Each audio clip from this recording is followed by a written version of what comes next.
Hello everybody, good evening. আজকের এই ভিডিওটিতে আমি তোমাদের সাথে গুরুত্বপূর্ণ কিছু এমসিকিউ বিস্তারিতভাবে আলোচনা করব, যেগুলো আপকামিং যে কোনো কম্পিটিটিভ এক্সামসের জন্য ইম্পর্ট্যান্ট। তাই স্কিপ না করে তোমরা শেষ পর্যন্ত দেখো, কমন অবশ্যই পাবে। কোশ্চেন নাম্বার 1, পল্লব চোল স্থাপত্য শৈলী সাধারণত কী নামে পরিচিত? অপশান কী কী দেওয়া রয়েছে দেখতে পাচ্ছ তোমরা। পল্লব চোল স্থাপত্য শৈলী, সঠিক উত্তর হবে অপশান এ, দ্রাবিড় নামে পরিচিত। পল্লব এবং চোলা হল প্রধান রাজ্য দ্রাবিড়, যা দ্রাবিড় স্থাপত্যের প্রতিফলন করে এবং এটি কর্ণাট দ্রাবিড় স্থাপত্য শৈলী নামে পরিচিত। নেক্সট, চুনাপাথর গঠিত অঞ্চলে অনুর্বর মৃত্তিকাকে কি বলে? অপশান কী কী দেওয়া রয়েছে দেখতে পাচ্ছ। সঠিক উত্তর কী হবে? সঠিক উত্তর হবে অপশান এ, রেঞ্জিনা। চুনাপাথর গঠিত অঞ্চলে মূলত একটি ধূসর মাটির সৃষ্টি হয়, যা অনুর্বর, তাকে রেঞ্জিনা বলা হয়। নেক্সট প্রশ্ন, কোরিওলিস বল কিসের দ্বারা তৈরি হয়? কোরিওলিস বল, অপশান কী কী দেওয়া রয়েছে দেখো। সঠিক উত্তর কী হবে? অপশান বি, পৃথিবীর ঘূর্ণন দ্বারা। কোরিওলিস বল হলো মূলত একটি কাল্পনিক বল, যা গতিশীল বস্তুর একটি আবদ্ধ ফ্রেমের মধ্যে কাজ করে। পৃথিবীর ঘূর্ণন দ্বারা এই বল তৈরি হয়। নেক্সট প্রশ্ন, নিমু বাজগো হাইড্রো ইলেকট্রিক প্রকল্প কোন নদীর উপর নির্মিত হয়েছে? নিমু বাজগো হাইড্রো ইলেকট্রিক প্রকল্প, সঠিক উত্তর হবে অপশান সি, সিন্ধু নদীর উপর। এই প্রকল্পটি লেহ থেকে 70 কিলোমিটার দূরে আলচি গ্রামে অবস্থিত এবং এটি সিন্ধু নদীর উপর নির্মিত হয়েছে। এই প্রকল্পটি রান অফ দ্য রিভার নামেও পরিচিত। নেক্সট প্রশ্ন, মহামল্ল হিসেবে কোন রাজা পরিচিত বা মহামল্ল উপাধি কোন রাজা গ্রহণ করেছিলেন?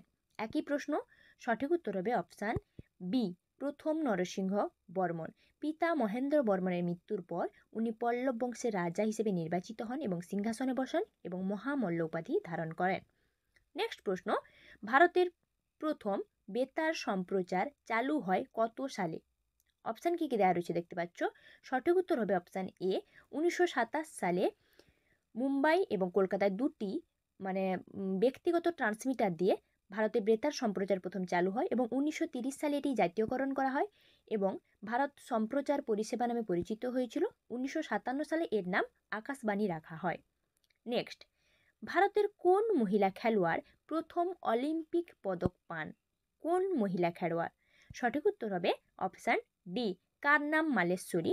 ইনি হলেন প্রথম মহিলা খেলোয়াড় যিনি অলিম্পিক পদক জিতেছেন। নেক্সট প্রশ্ন চলে যাচ্ছি, জরুরি অবস্থার সময় মৌলিক অধিকার স্থগিত করার নিয়ম কোথা থেকে নেওয়া হয়েছে? জরুরি অবস্থার সময়, সঠিক উত্তর কী হবে? সঠিক উত্তর হবে অপশান এ, জার্মানি। জরুরি অবস্থার সময় মৌলিক অধিকার স্থগিত করার নিয়ম জার্মানি থেকে নেওয়া হয়েছে। নেক্সট প্রশ্ন, ক্রান্তীয় তৃণভূমি কী নামে পরিচিত? অপশান কী কী দেওয়া রয়েছে দেখতে পাচ্ছ। ক্রান্তীয় তৃণভূমি কী নামে পরিচিত বা অপর নাম কি? সঠিক উত্তর হবে অপশান সি, সাভানা। ক্রান্তীয় তৃণভূমি সাভানা তৃণভূমি নামে পরিচিত। নেক্সট প্রশ্ন, ওরাং ব্যাঘ্র সংরক্ষণ ক্ষেত্রটি কোথায় রয়েছে? ওরাং ব্যাঘ্র সংরক্ষণ ক্ষেত্রটি, সঠিক উত্তর হবে অসম। অসমের দারাং জেলার ব্রহ্মপুত্র নদীর উত্তর তীরে ওরাং ব্যাঘ্র সংরক্ষণ কেন্দ্রটি অবস্থিত। ঠিক আছে, অসমে রয়েছে মূলত। নেক্সট প্রশ্ন, কলোরাডো নদীর গ্র্যান্ড ক্যানিয়ন একটি, কলোরাডো নদীর যে গ্র্যান্ড ক্যানিয়ন সেটি একটি। অপশান কী কী দেওয়া রয়েছে দেখো। সঠিক উত্তর কী হবে? অপশান বি, গিরিখাত। কলোরাডো নদীর গ্র্যান্ড ক্যানিয়ন হচ্ছে মূলত একটি গিরিখাত। আচ্ছা, নেক্সট প্রশ্ন চলে যাচ্ছি, ভারতের পশ্চিমঘাট পর্বত হলো একটি কী ধরনের পর্বত? পশ্চিমঘাট পর্বতটা কী ধরনের পর্বত সেটা জানতে চেয়েছে। সঠিক উত্তর কী হবে? অপশান সি, ভঙ্গিল পর্বত। ভারতের পশ্চিমঘাট পর্বত হচ্ছে একটি ভঙ্গিল পর্বতের উদাহরণ। নেক্সট প্রশ্ন, সিপাহী বিদ্রোহের সময় প্রথম শহীদ কে ছিলেন? সিপাহী বিদ্রোহ যে হয়েছিল, ওই বিদ্রোহের সময় প্রথম শহীদ কে হয়েছিলেন?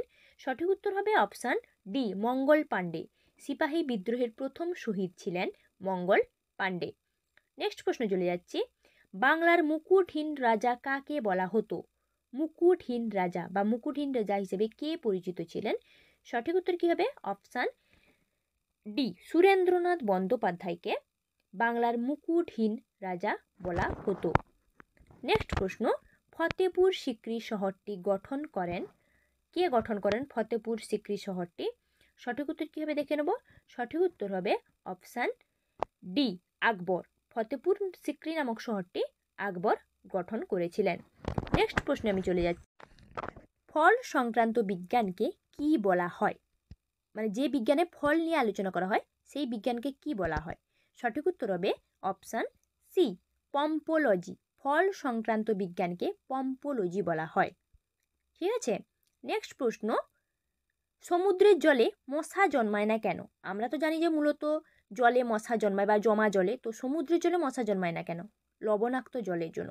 মানে কারণ কি না, মশা লবণাক্ত জল বা নোনা জল মশা সহ্য করতে পারে না, সেই জন্য সমুদ্রের জলে কখনো মশা জন্মায় না। নেক্সট প্রশ্ন, মানুষের শরীরের কোন অংশের সঙ্গে ক্যাটারাক্ট যুক্ত রয়েছে? মানুষের শরীরে কোন অংশের সঙ্গে, কোন বডি পার্টস যে রয়েছে? সঠিক উত্তর হবে চোখ। চোখের সঙ্গে ক্যাটারাক্ট যুক্ত, মানুষের শরীরে চোখের সাথে ক্যাটারাক্ট যুক্ত রয়েছে। নেক্সট প্রশ্ন, কোথায় গ্লাইকোলাইসিস প্রক্রিয়া হয়? গ্লাইকোলাইসিস প্রক্রিয়াটা কোথায় ঘটে? ঠিক আছে, সঠিক উত্তর কী হবে? অপশান সি, কোষের সাইটোপ্লাজমে গ্লাইকোলাইসিস প্রক্রিয়াটি ঘটে, কোষের সাইটোপ্লাজমে। নেক্সট প্রশ্ন কি আছে দেখে নিচ্ছি। কোনটি ভাইরাস ঘটিত রোগ? এই যে রোগগুলোর নাম অপশানে দেওয়া রয়েছে, এর মধ্যে কোনটি ভাইরাস ঘটিত, মানে মূলত ভাইরাসের কারণে হয়? সঠিক উত্তর কী হবে? Option A, influenza. Influenza virus, এটা তো একটা ভাইরাস ঘটিত রোগ, মূলত ইনফ্লুয়েঞ্জা ভাইরাস যেটি বহন করে। Thanks for watching my video. এখনও যারা আমার চ্যানেলকে সাবস্ক্রাইব করেনি, নতুন নতুন কন্টেন্ট পাওয়ার জন্য অবশ্যই চ্যানেলটিকে সাবস্ক্রাইব করুন। ভিডিওতে লাইক, কমেন্ট, শেয়ার